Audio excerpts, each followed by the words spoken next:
Hey, Carrie, how are you? Hope everything is going well. Hope you're feeling good and hope you're ready for another fun week of training. So, as you can see, Monday, it's just a PM session. I want you to build up to a one rep max on your full snatch, squat snatch, whatever.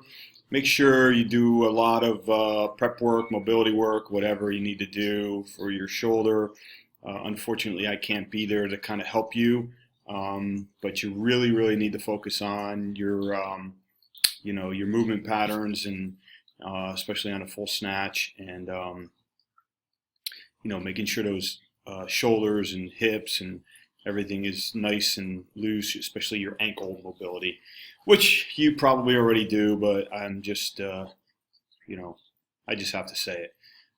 Going into conditioning, um, you really need to do as best you can on these. And as we start getting closer to the games, I trust me, I get it. This isn't a full-time gig for you, but the more work that you can get in, and the more strict you are on this program, the better you're going to be prepped for the games. So, part A, and this is all OPEC stuff. This isn't stuff that I make up. So it's already been proven. These are games athletes workouts, but I just kind of tweak them to fit your needs. I'm definitely being a little bit more hard on you as a masters athlete because I really expect that you're gonna kick some ass up there. Uh, Part A, you're gonna do 8 to 12 unbroken thrusters at around 95 pounds. And again, if that is something that you can't get out, you can't get 8 to 12 unbroken thrusters at 95 pounds, then you need to either modify the weight or you need to do, I want you to do at least six.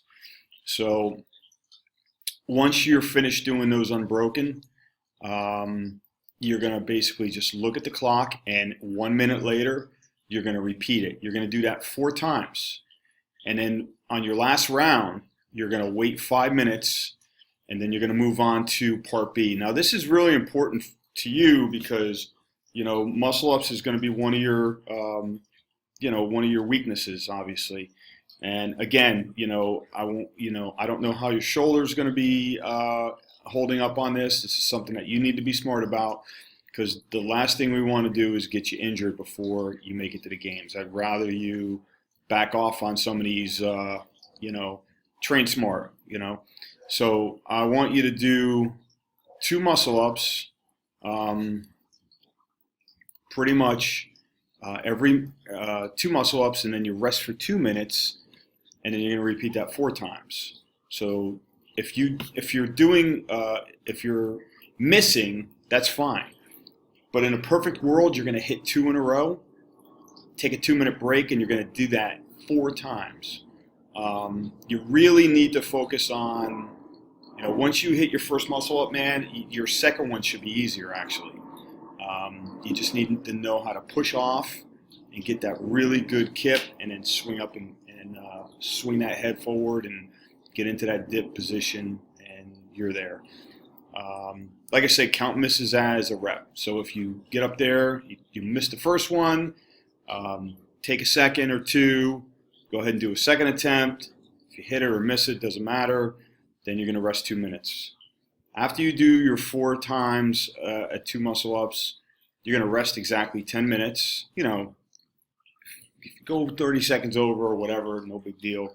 Then you're going to move on to part C. Part C is 20 overhead squats at 75 pounds. It's probably going to be light for you.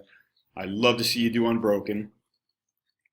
And then you're going to do 40 chest to bar pull-ups.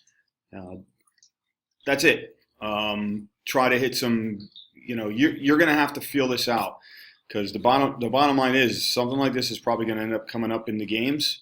So you got to figure out, hey, do I hit 15 chest to bar pull-ups and then I'm so smoked that I'm only hitting 2 at a time? Or do I do 2 big sets of 10 and then start breaking them up into fives? I mean, threshold training is all in, that's you. You need to figure out what works for you. Strategy is very important when it comes to these movements. Moving on to Tuesday, the morning session, you're going to do assault bike, 10 minutes, slow pace. I mean, basically you're just doing 10 minutes, man. Just get the body sweating a little bit, get a little warm. And after that 10 minutes is up, now you're going to turn it on. You're going to do 30 seconds at 85%, 30 seconds at 50%. Now, 30 seconds at 50% is really, really slow, by the way. 30 seconds at 85% is a pretty good pace. You're going to feel this. You're going to do that 30 times. I mean, that's a 30-minute session right there. Add that 10, that's 40. And then you're going to finish up with another 10-minute, at Z1, which is basically just pedaling. If you got that heart rate monitor, please, we really need to, you need to have a heart rate monitor is what it comes down to. And I'm assuming you got one. Polar has a good chest strap. You have to excuse me because you probably already told me you have one or you don't have one. And I just can't freaking remember because I'm a little overwhelmed. But this is honestly, like, this is a priority for me to get this training out to you, and it makes sense. We're actually in the middle of doing a 5-3-1 program, but I'm actually backing off on that a little bit so we can get these lifts in because these are going to be a lot more important. PM session, you're going to go in and do some split jerking. I'd love to see you build up to 1 rep max. I hope you got jerk blocks at your gym because that helps a lot. If not, no big deal. Just do it off the rack. And then each time you got to have somebody help you put it back on a rack. I want to see a 1 rep max. And again, your 1 rep max is going to change all the time. If you're not feeling it, that's fine. Just go to you're feeling good, feels heavy. If it's working, man, and the moons and the stars and the high tide and everything is perfect, and you can hit a PR, go for it. That's awesome. Conditioning. All right, here we go. Part A. 10 unbroken power jerks at 95. You're going to do that 5 times, this 5 times. So you're going to do 10 unbroken power jerks. You take a 90-second break. You can do that 5 times. After your last set, you're going to rest 5 minutes, move on to part B. 5 unbroken handstand push-ups. Same scenario. Rest 90 seconds and do that 5 times. Again, if it's not working, if you're not feeling it, this is 25 handstand push-ups. If they're working and it looks good, get a nice, good, solid kit. Make sure you're, pointing your toes straight up in the air. I'm assuming you got some really good coaches in there that really are on top of your movement patterns, making you as efficient as possible. 10 minutes, then you're going to go into the last part. It's 5 rounds, 7 deadlifts at 225. Listen, if you can get that unbroken, fine. Hold on a second. Let's wait for this plane. Okay, where were we? Had to wait for that plane to go by. We're in a flight pattern here. All right, part C, 7 deadlifts, 2 1/4, 7 burpees. Listen, bottom line is, if you can whack out those 7 unbroken, awesome. If you're dropping from the top, just keep moving, man. Keep going fast. And then 7 burpees, 5 rounds. Going into Wednesday, PM session, conditioning. Okay, we're kind of doing a games workout or whatever you want to call it. So you're going to do a 100-foot weighted overhead walking lunge with a 45-pound plate over your head. If you have to go a little lighter on that, go for it. 100 double unders, 50 wall ball, 20 pounder at 9 foot, 5 rope climbs, and then back. 50 wall balls, double unders, and then the same walking lunge, 100 feet. Take as much rest as you need. I'm kind of pre-fatiguing you a little bit, and then I want you to do just a quick 10-minute EMOM. Every minute on a minute, I want you to do a triple. Pretty solid weight. I want to see a quick recoil and a quick turnover on these power cleans. So you're just going to do a triple and drop it every minute on a minute for 10 minutes. Thursday, similar to Tuesday, AM workout, but now you're doing a rowing. Same thing, nice slow pace row, 10 minutes. And then, boom, you're going to hit 30 seconds at 85%, 30 seconds at 50%, 30 rounds, 30 minutes, and then 10-minute Z1 at the end. It's a 50-minute workout. PM, okay, not going to crush it on Thursday. You're going to do 100-meter sled sprints. Well, I'm saying you're not going to crush it, but this is 8 times. So you're just going to grab a sled. Hopefully you got a sled. Hopefully they have a band that you can put around your waist. And you're just sprinting with that sled, 100 meters, okay? Hopefully you got a sled, you can throw a 145-pound plate on it, and boom. So you're going to run 100 meters as fast as you can, and then you're going to rest for 3 minutes. And you're going to do that 8 times. And then 45 minutes, I'm just adding this in. I'm sure you're probably doing a lot of mobility work already, but I really want you to focus on mobility on Thursday. Do like 45-minute session. If you got access to ROMWOD or something like that, awesome. Or, just do your own rolling out, mobility, bands, mashing, everything. Friday, we're getting back into the 5-3-1. I want you to back squat on Friday.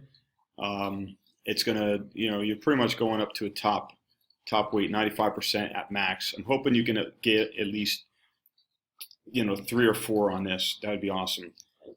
To me, that means that you're getting stronger and you're going to crush at the end, you're going to crush a PR when we max out in like a week or two. Conditioning. Yeah, this looks pretty terrible, but I'm going to be honest with you. This is more grip than anything.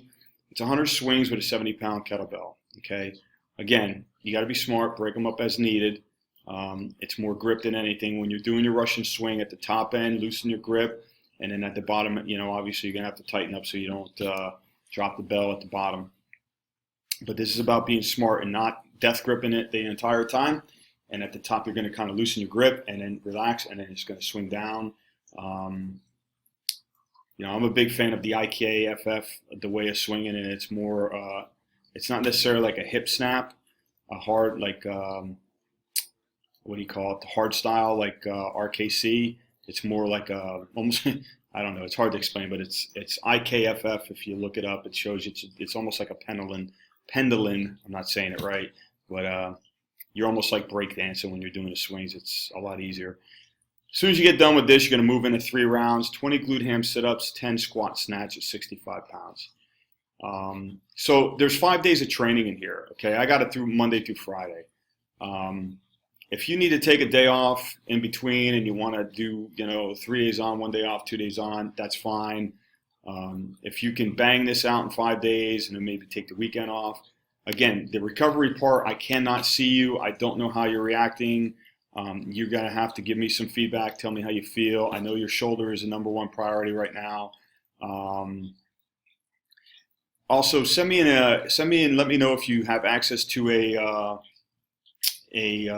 ski erg, and just give me an idea how you're feeling. So everything's so far, I'm pretty excited on my end. Everything looks like you're doing very well.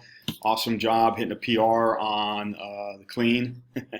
It's funny how that works. Some days you just feel like shit hitting a lighter weight, and then all of a sudden, before you know it, you're hitting a PR, and I'll explain why. It's because you're kind of sore.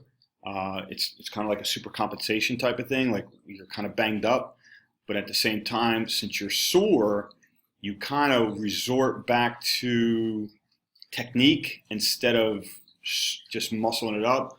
God damn it, girl! I wish you can get down here because I want to help you with your lifts.